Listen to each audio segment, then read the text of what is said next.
हमारे चैनल को सब्सक्राइब करें और बेल आइकन दबाएं।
एक दुल्हन तीन दूल्हे, हैरानी की बात है ना। इस प्रथा के अनुसार एक परिवार के सारे भाइयों की शादी केवल एक महिला से ही की जाती है।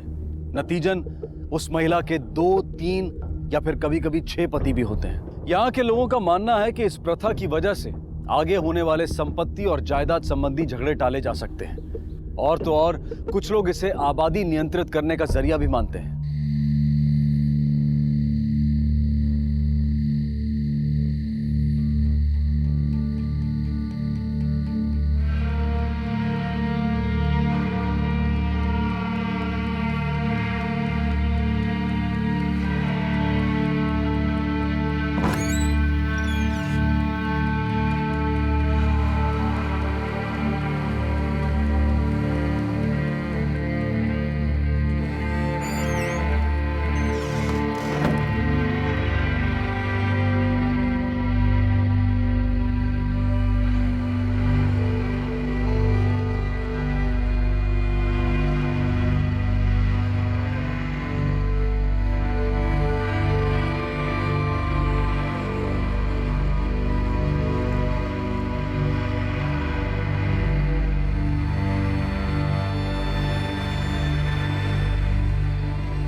ये प्रथा यहाँ युगों से चली आ रही है और आमतौर पर किसी को इससे कोई एतराज नहीं है। प्रथा के अधीन हर महिला से ये उम्मीद की जाती है कि वो अपना समय, अपनी लगन, अपना प्यार संतुलित तरीके से सभी पतियों में बांटे। दीपू भी इन्हीं महिलाओं में से एक थी।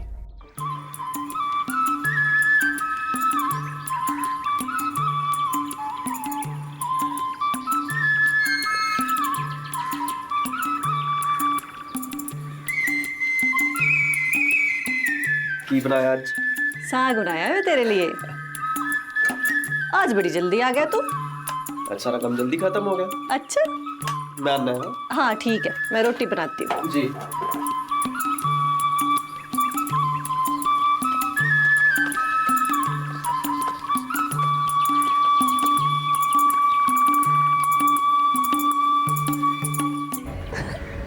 चलो क्या? अभी चलो। नहीं मैं जा रही हूँ। चलो नहीं नहीं छोड़ो ना। मैंने खाना अभी। नहीं मैं जा रही हूँ, बस बस बस चलो। चलो हाँ अभी चलो। हाँ हाँ हाँ अभी अभी।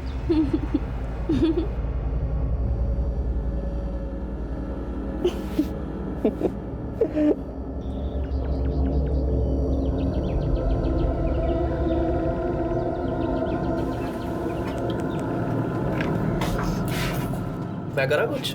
ना ना मैं कर लूंगी पुत्र। ओहो अच्छा चल, ये प्याज काट ले। चला। जा रही हूँ। हाँ अभी अभी बस।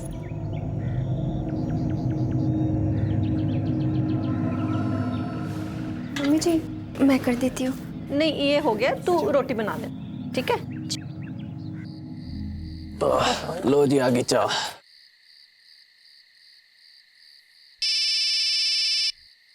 ये लीजिए। ना मुझे पकड़ा। ये लो भाई साहब का फोन आया। भाई साहब का फोन। हेलो जी भाई साहब, क्या हाल? सब ठीक? सब ठीक सब ठीक। और माँ कैसी है? और सुमी? अरे कहा ना सब ठीक। अच्छा सुन, एक खुशखबरी है, अपनी सुमी का ब्याह तय हो गया। ब्याह? सुमी दा? तू कब आएगी? कल आ जा। कल जी वो मैं इनसे पूछ के आ जाऊंगी। हाँ हाँ यही कह रहे हैं। ठीक है फिर कल आ रही है। दीपू की ही तरह सुमन की भी इसी प्रथा के अनुसार शादी होने वाली थी, लेकिन 3 से नहीं 6 भाइयों से। इस समाज की अन्य महिलाओं की तरह सुमन भी बचपन से यह जानती थी और मान चुकी थी कि एक दिन उसे भी इस प्रथा को स्वीकारना होगा, और वो दिन आ चुका था। तो जा जल्दी जाके तैयार हो, पंडित जी कह रहे मुहूर्त का टाइम हो रहा है। भैया मुझे ये ब्याह नहीं करना। पागल हो गई है, बोल क्या रही है? भैया 6 आदमियों से शादी करके मुझे अपनी जिंदगी खराब नहीं करनी। ये क्या बोल रही है? नहीं जी, बच्ची है ना, शायद घबरा गई होगी। कोई नहीं सब ठीक है, तू जा तैयार हो। भैया मुझे ये ब्याह नहीं करना। बहुत जलील किया जी आपने। जब इसको शादी करनी ही नहीं थी तो हमें क्यों बुलाया? ना हम यहाँ आते और ना इस तरह इस लड़की के हाथों बेइज्जत होते। ये अच्छा नहीं किया आपने हमारे साथ। बहुत बुरा अंजाम होगा इसका। इस बेइज्जती का बदला तो हम लेके रहेंगे। नहीं जी, आप तो खामखा गुस्सा हो रहे हो। मैं समझाता हूँ ना इसको, मैं समझाता। हम समझाएंगे बेइज्जती क्या चीज होती है। सारी बिरादरी में तुम्हारा सर ना झुकाया तो देखना। चलो सब।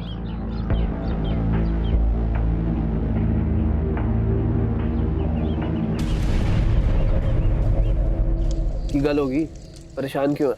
सब परेशान है, सुमी भी। और नंदन भैया तो बहुत नाराज है उससे। मुझे भी कह दिया कि मैं घर चली जाऊं। कोई ना, तू कल की ट्रेन तो वापस आ जा। मैं कल के दोपहर की ट्रेन से चली आती हूँ। चल ध्यान रखिए अपना। क्या कहा? कहती ब्याह कैंसिल हो गया। क्यों, क्या हुआ? कहती कल आके ही बताएगी। तो अच्छा है ना, कल मैं मार्केट जा रहा हूँ तो लौटते वक्त मैं ले आऊंगा साथ में। अच्छा मैं अभी आता हूँ। इस प्रथा का विरोध कर सुमन ने अपनी शादी तोड़ दी। दीपू अगले ही दिन लौटने वाली थी और उसके 3 पति बड़ी बेचैनी से अपनी पत्नी के लौटने का इंतजार कर रहे थे, लेकिन हाँ जी भाई साहब, ये दीपा पहुंची नहीं अभी तक। निकली नहीं अभी? 4 घंटे? अब तक तो आ जानी चाहिए थी। भाई साहब पक्का निकली ना वो? अरे चरण जी, मैंने खुद उसे ट्रेन में बिठाया है, अभी तक उसे पहुंच जाना चाहिए था। ठीक है, आप स्टेशन जाके देखिए, मैं यहाँ देखता हूँ। जी।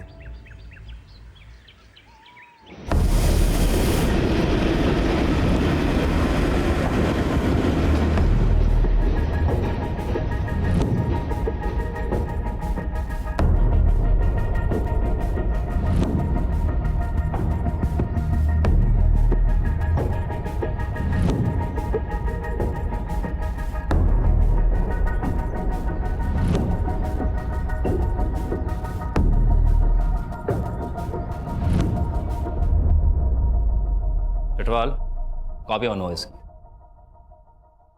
कितने बजे की ट्रेन में बैठाया था आपने उन्हें? साहब जी 11 बजे की ट्रेन थी। तो याद है कि उस वक्त वो क्या पहनी हुई थी? सर अच्छी तरह याद नहीं, पर शायद गुलाबी कलर का सूट था सर जी। और कुछ याद है? नहीं सर, बहुत परेशान है सर। एक बहन की शादी टूट गई और दूसरी लापता है। साहब कुछ भी करके हमारी बीवी को ढूंढ दीजिए। हम पूरी कोशिश करेंगे उनका पता लगाने की, और आपको भी कुछ याद आ जाए ना तो कांटेक्ट करिएगा। ओके? भाई ने तो ट्रेन में बैठा दिया था सर, जो कुछ भी हुआ है सफर के दौरान ही हुआ है। हाँ, हो सकता है। अच्छा पता करो कि उसके भाई ने जो कुछ हमें बताया था उसमें सच्चाई कितनी है। आखिर पुलिस ने अपनी छानबीन शुरू कर दी। जहां इस तरह की वारदातें आमतौर पर नहीं होती, वहां पर दीपू का गायब हो जाना एक असाधारण घटना थी। बहुत नाराज हुए थे ना आप शादी टूटने पर? बहुत बेइज्जती हुई थी ना? जी साहब, बेइज्जती तो बहुत हुई थी। भैया 6 आदमियों से शादी करके मुझे अपनी जिंदगी खराब नहीं करनी। जब इसको शादी करनी ही नहीं थी तो हमें क्यों बुलाया? इस बेइज्जती का बदला तो हम लेकर रहेंगे। और इसलिए आपने लड़की की बहन को गायब? नहीं साहब, हमने ऐसा कुछ नहीं किया। हमने तो अपने बेटों की शादी कहीं और पक्की भी कर दी है। तुमने शादी क्यों तोड़ी? हाँ? अच्छा, शादी टूटने का दीपा से कोई वास्ता?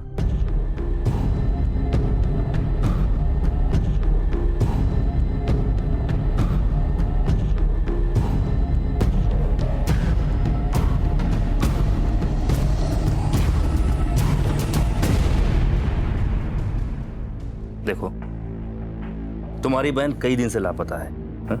उसकी कोई खबर नहीं मिल रही। अगर तुम हमें कुछ बता दोगी तो शायद उसे ढूंढने में कुछ मदद मिल जाए हमें।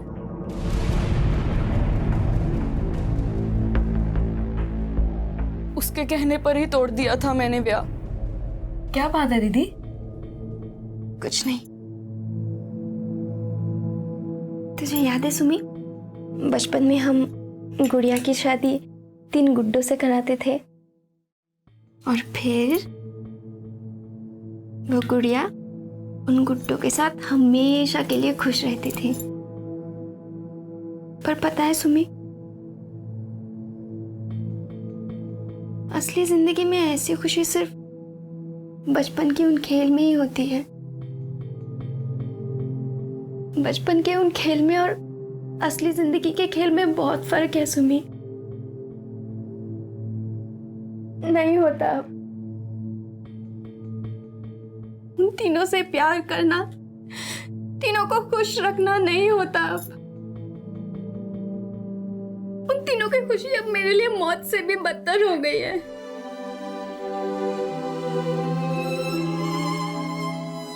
कभी कभी जब छूते हैं तो लगता है कि मर जाओ, लाश बन जाओ। फिर दर्द होता है, घिन आती है। सुमी, 3 आदमियों से शादी करके मेरी ये हालत है। तू 6 से शादी करना चाहती है?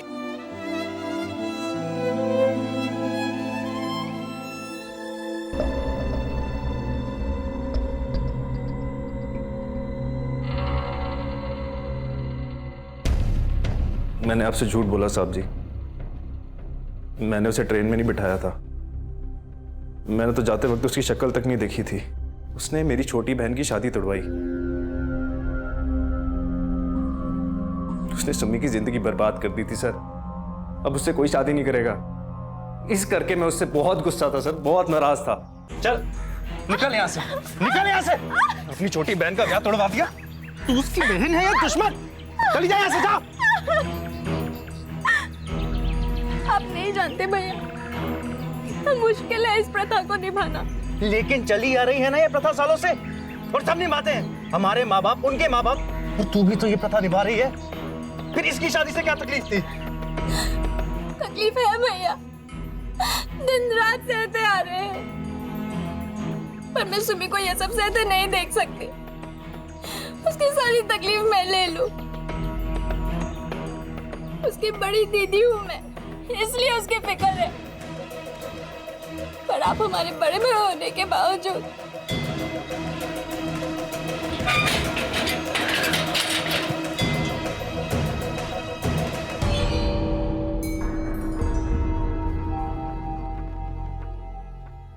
साहब मैं उससे नाराज था, बहुत नाराज था, लेकिन इतना भी नहीं कि मैं। सर वो मेरी बहन थी और शायद इसलिए मैं उससे ज्यादा गुस्सा हो गया, लेकिन वो समझती ही नहीं थी। ये यहाँ के रीति रिवाज हैं सर।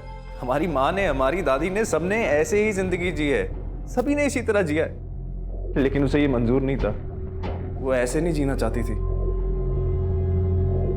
सब कहीं उसने अपने आप को। उसका पता हम लगा लेंगे, फिलहाल तुम शहर में रहना, जाओ।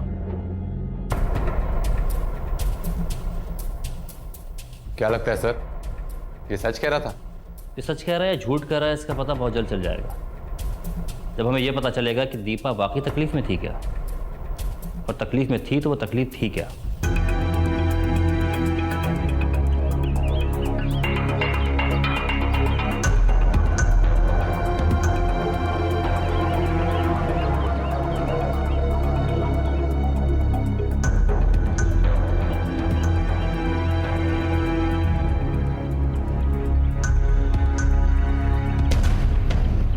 मिलने से क्या लगता था? कैसी लड़की थी दीपा? उसका स्वभाव कैसा था? घुलती मिलती थी सबसे?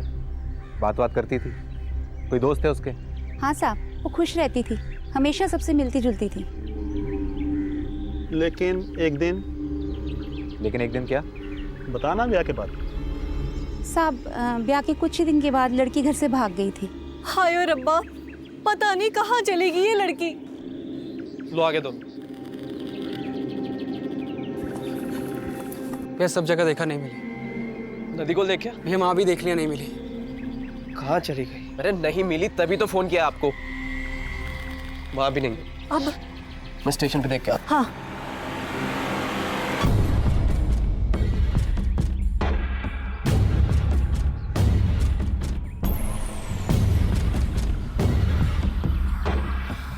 कहाँ गई थी तू? हाँ बोल। अब तेरी जबान नहीं खुल रही, गूंगी हो गई है। यहाँ सवेरे से सारे ढूंढ कर परेशान हो रहे हैं। कहाँ थी तू? भैया जी, घर छोड़ के भाग गई थी।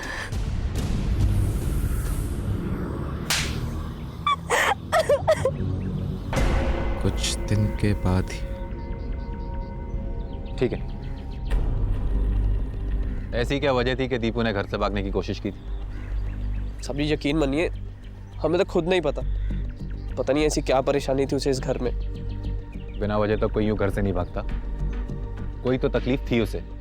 सभी यही सवाल मैंने नहीं, हम सबने पूछा था उससे, और उसने कोई जवाब ही नहीं दिया। मैं लगा उसे घर की याद आ रही होगी। या जाके मिल आती, इसके लिए उसे घर से भागने की क्या जरूरत थी? क्या आप लोग मना करते उसे? नहीं साहब जी, हम क्यों मना करते, बल्कि वो तो मायके आती जाती रहती थी। फिर क्या वजह थी उसके भागने की? कोई तो तकलीफ जरूर थी उसे। सभी काश उसने बता दिया होता कि उसे क्या तकलीफ है, असि सब ठीक कर देते। सभी आप मोहल्ले वालों से, पड़ोसियों से पूछ लीजिए, उस दिन के बाद उसे कोई तकलीफ नहीं हुई। पहले हमें लगा कि उसे आदत नहीं है, पर बाद में उसे आदत पड़ गई थी। सर, जो लड़की पहले भागने की कोशिश कर चुकी है वो फिर से भी तो भाग सकती है। या फिर हो सकता है कि भाई झूठ बोल रहा हो, या फिर उसी ने कुछ किया हो, पहले घर से भाग आई, फिर एक छोटी बहन का ब्याह तोड़ दिया, बिरादरी में नाक कट गई। भाई को गुस्सा तो आया होगा, हमें खोज का दायरा बढ़ाना हो। एक काम करो, तुम बाकी डिस्ट्रिक्ट के थानों में भी फोटो भिजवाओ। अगर भाग के गई होगी तो जाएगी तो शिमला से ही। तुम पर्सनली शिमला जाओ और वहां के हेडक्वार्टर में जाकर मिसिंग इंक्वायरी की नोटिस फाइल करके आओ। ठीक है? Yes sir.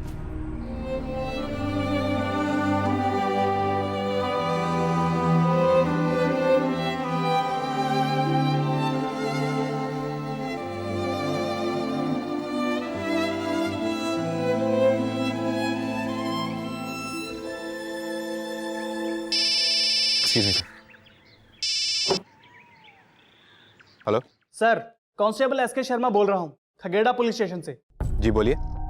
हमें डेड बॉडी मिली है, जो लड़की लापता है उससे मैच करती है। जी शुक्रिया सर। खगेड़ा में डेड बॉडी मिली है जिसकी शक्ल दीपू की दी हुई फोटो से मैच करती है।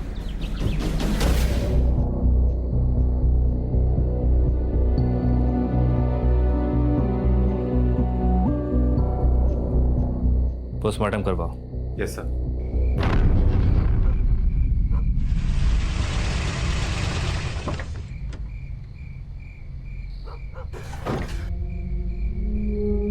कहाँ है मेरी लाठी?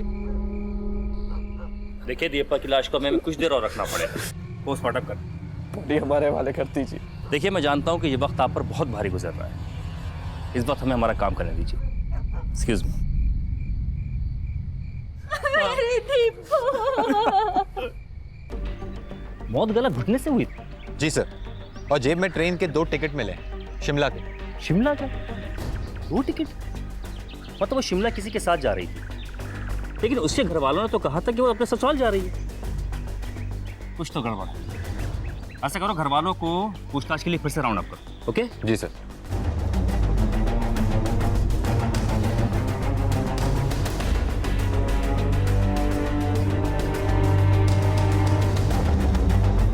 साहब जी, आप कहना क्या चाहते हैं? हम क्या करेंगे? आप बार बार हमसे एक ही सवाल पूछेंगे तो हम क्या जवाब देंगे? जो असली मुस्लिम है आप उसे क्यों नहीं पकड़ते? ठीक है, अभी जा सकते हैं।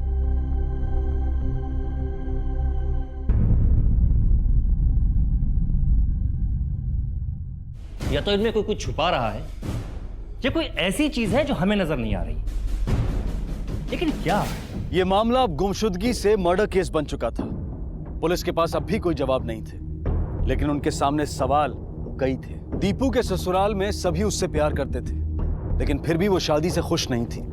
उसने पहले भी भागने की कोशिश की थी, तो क्या उसने फिर से ये कोशिश दोहराई थी? फिर सवाल उठता है उन 2 टिकट्स का। आखिर किसके लिए था वो दूसरा टिकट? कौन सफर करने वाला था दीपू के साथ? इन सवालों के जवाब पाने के लिए पुलिस ने दीपू से जुड़े सभी पर नजर रखी और आखिर उन्हें वो मौका मिला।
मुझे लगा कि मैं नहीं आऊंगा।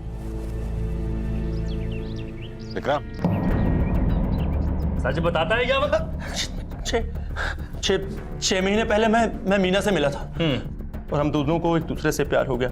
हम दोनों के लिए मुश्किल था दूर रहना, पर दीपा के साथ उसका ये ब्याह मैं बर्दाश्त नहीं कर पा रही थी। लेकिन विक्रम ने मुझसे वादा किया था कि वो मेरे से ब्याह करेगा, और इसलिए मीना से तेरी शादी नामुमकिन थी। हाँ, लेकिन दीपू अगर रास्ते से हट जाती तो तू मीना से शादी कर पाता। नहीं साहब जी, ऐसा कुछ नहीं। इसलिए तूने दीपू को सब पता था। उसे पता था कि मैं मीना के साथ छिपकर ब्याह करने वाला हूं।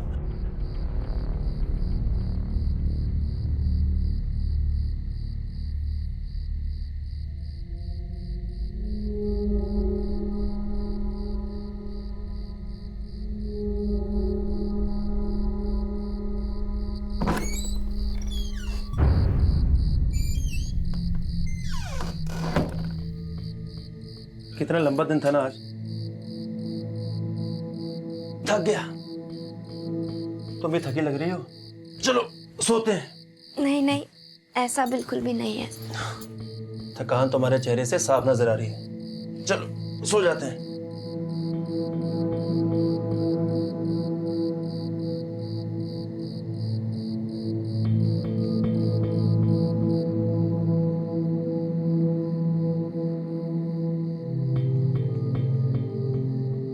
सुनिए जी।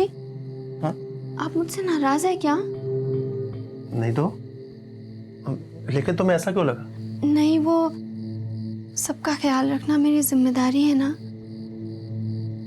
और कुछ दिनों से देख रही हूँ कि आप मुझसे दूर रहते हैं। मैंने कुछ गलत किया क्या? नहीं नहीं, ऐसी कोई भी बात नहीं। ऐसा ही है, बताओ ना जी। मैंने कुछ तो जरूर गलत किया होगा। नहीं, वो बस सारा दिन काम में थक जाता हूँ और कुछ नहीं। इतने दिनों से, बताओ ना जी। देखो, तुम गलत समझ रही हो।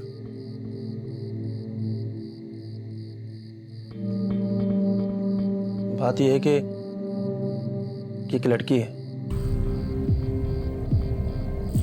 कुछ दिन पहले मिली थी और हम प्यार कर बैठे।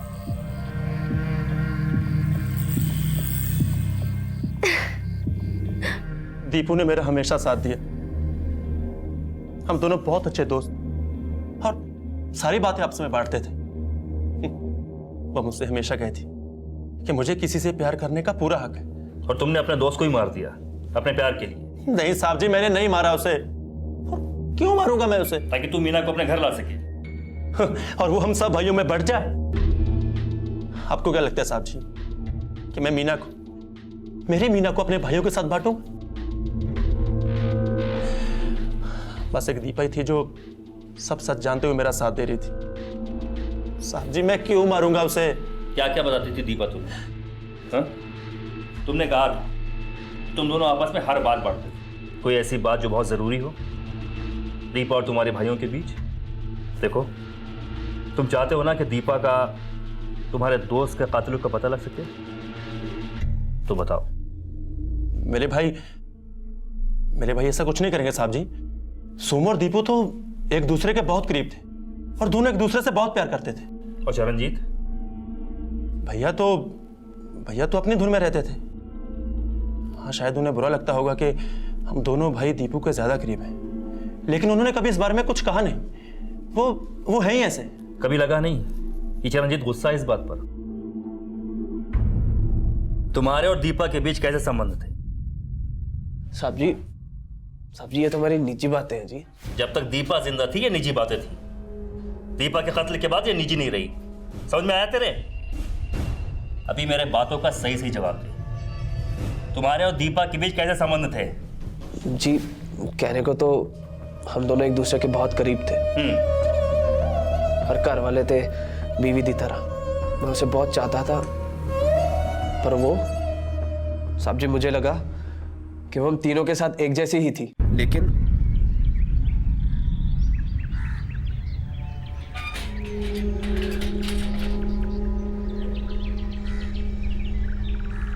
पर नहीं, वो सोमदेव विक्रम के ज्यादा करीब थी।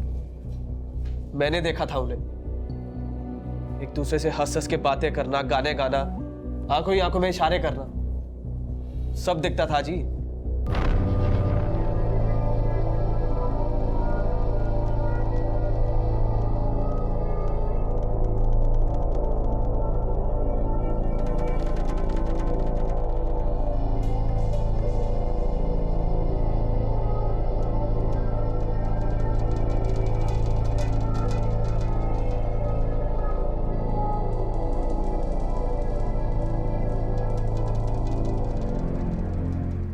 मैं भी यही चाहता था कि वो मुझे भी उनकी तरह देखे, प्यार करे, हंस के बातें करे। हक था मेरा। मैंने उसे छीनने की नहीं, पाने की कोशिश की। ना, आज रहने दे। चल आज बातें करते। अरे चल, बातें नहीं करनी ना तो मुझे आज गाना सुना दे। अरे बहुत अच्छा गाना गाती है तू, मैंने खुद सुना अपने कानों से। नहीं, मैं थक गई हूँ।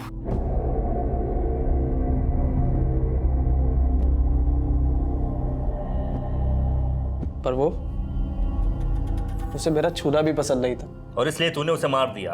हाँ? आपको अब भी लगता है कि मैंने मारा है उसे? दीपा को प्यार करता था जी मैं उसे। प्यार नहीं, जुनून। जुनून सवार था तेरे सर पर दीपा के प्यार को पाने का। और कई बार जब ये जुनून एक तरफा हो ना तो उसे नफरत में बदलते देर नहीं लगती। जी मैं उसे नुकसान पहुंचाने की सोच भी नहीं सकता। जिस वक्त दीपा की मौत हुई तू कहाँ था? जी मैं कथा सुनने गया था, माता जी को साथ लेकर गया था जी। जी कथा सुन रहे थे मैं और चरण। ये बेटा मेरा बड़ा ही ध्यान रखता है, बड़ा ही अच्छा बच्चा है मेरा, ये बहुत संस्कारी है जी ये। बाकी वो जो दूसरे हैं सोम और विक्रम, वो तो जी बहुत बेकार है। बस यही है बच्चा जो माँ का ख्याल रखता है जी। ये एक ऐसा मामला बन गया था जिसमें कई संदिग्ध बातें सामने आई। वो भाई जिसे प्रथा को अस्वीकार करने वाली बहन पर गुस्सा था, वो पति जिसे किसी और से शादी करनी थी, या वो पति जो ईर्ष्या की वजह से किसी भी हद तक जा सकता था, या वो खानदान जो सुमन के शादी तोड़ने की वजह से अपमानित महसूस कर रहा था। क्या कातिल इनमें से ही कोई था या फिर कोई और? सर, फोन रिकॉर्ड्स कुछ आ गए हैं, कुछ बाकी। ओके।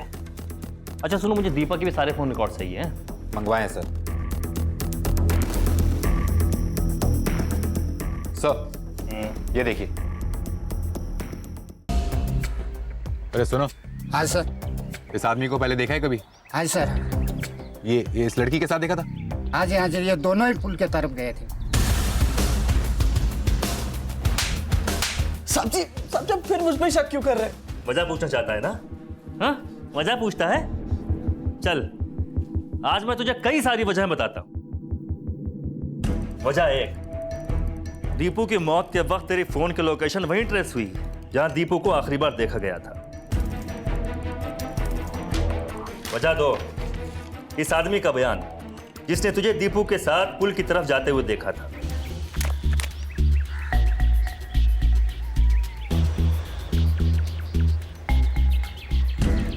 वजह तीन, तेरा झूठ। तूने कहा था ना कि तू अपनी मां के साथ कथा सुनने गया था। झूठ बोल रही थी ये अपने होनहार बेटे को बचाने के लिए। अब सही सही मेरी बातों का तू जवाब दे दे, नहीं तो तेरी इतनी खाल उधेड़ूंगा कि इस घाटी में तेरी चीखों की गूंजें सुनाई देंगी। बोल। प्यार करता था साहब जी मैं उससे, पर उसे मुझसे घिन आती थी।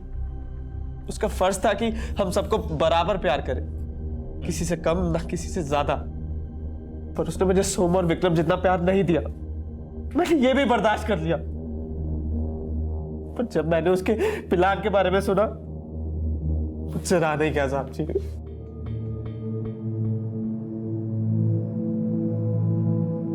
दीपू,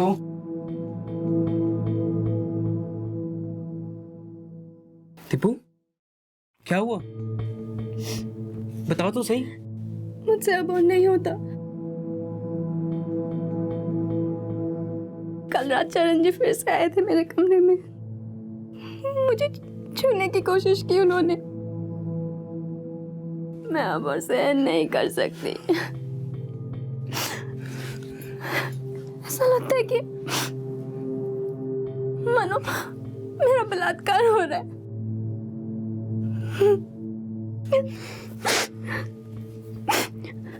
अब बस एक ही रास्ता है, हम भाग जाएंगे। जब तुम घर से वापस आओगी मैं तुम्हें लेने खुद आऊंगा। हम शिमला जाएंगे और वहां से दिल्ली। वहां मेरा दोस्त रहता है। अब सब कुछ मैं संभाल लूंगा। अब बस बहुत हो गया।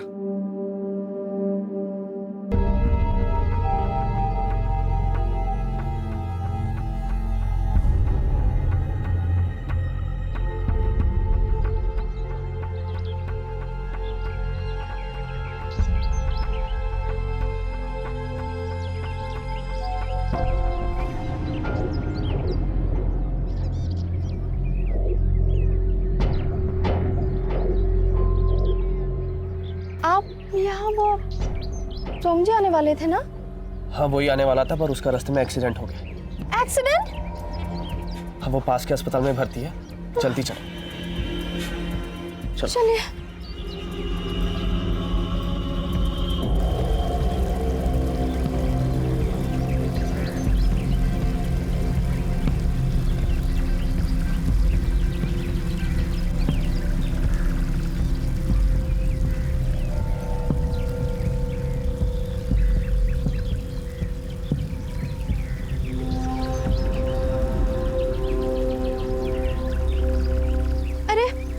आप यहाँ क्यों रुक गए? चलिए ना, मुझे सोमजी की बहुत चिंता हो रही है। तुम्हें कभी मेरी चिंता नहीं होती ना? हाँ? हाँ? हाँ? तुम्हें कभी मेरी चिंता नहीं होती ना? क्या कर रहे हैं आप? छोड़ दो मुझे। तूने उसे मार दिया, सोम को क्यों नहीं मारा? वो भी तो उससे बहुत प्यार करता था। हाँ? तेरा भाई था ना, इसलिए। उसकी कोई गलती नहीं थी, गलती दीपू की थी। उसका धर्म था कि हम तीनों से बराबर प्यार करें, बराबर ध्यान रखें, ना किसी का कम ना किसी का ज्यादा। गलती दीपू की थी। अकेले चरणजीत की गलती नहीं है, गलती आप सबकी है, क्योंकि आपने इस प्रथा में हिस्सा लिया है, उसे बढ़ावा दिया है। सजा आप सबको मिलनी चाहिए। ये कैसी प्रथा है जो इंसान की भावनाओं को उलझाकर तोड़ मरोड़ कर रख दे? क्या फायदा ऐसी प्रथा का जो उससे जुड़े सभी लोगों का जीवन बर्बाद कर दे? जो इस अनुचित नींव पर टिकी हो कि एक औरत उससे विवाहित सभी पुरुषों के साथ एक समान प्यार करे, ये कैसे मुमकिन है? वक्त आ गया है कि हम ऐसी निरर्थक और हानिकारक प्रथाओं से हमेशा के लिए मुंह मोड़ लें। समय आ गया है कि ऐसी गलत प्रथाओं में विश्वास रखने वाले दीपू और उसके जैसी न जाने कितनी ही बदकिस्मत लड़कियों की कहानियों से कुछ सीखें। इसी विचार के साथ मैं अनूप सोनी आपसे विदा लेता हूं। फिर मुलाकात होगी अगले एपिसोड में और खुलासा करेंगे एक और जुर्म का। तब तक अपना और अपने परिवार का ख्याल रखें और देखते रहें क्राइम पेट्रोल डायल 100। सबक एक को, सीख हम सबको। जय। For more updates, subscribe to our channel, click the show links and enjoy watching the videos.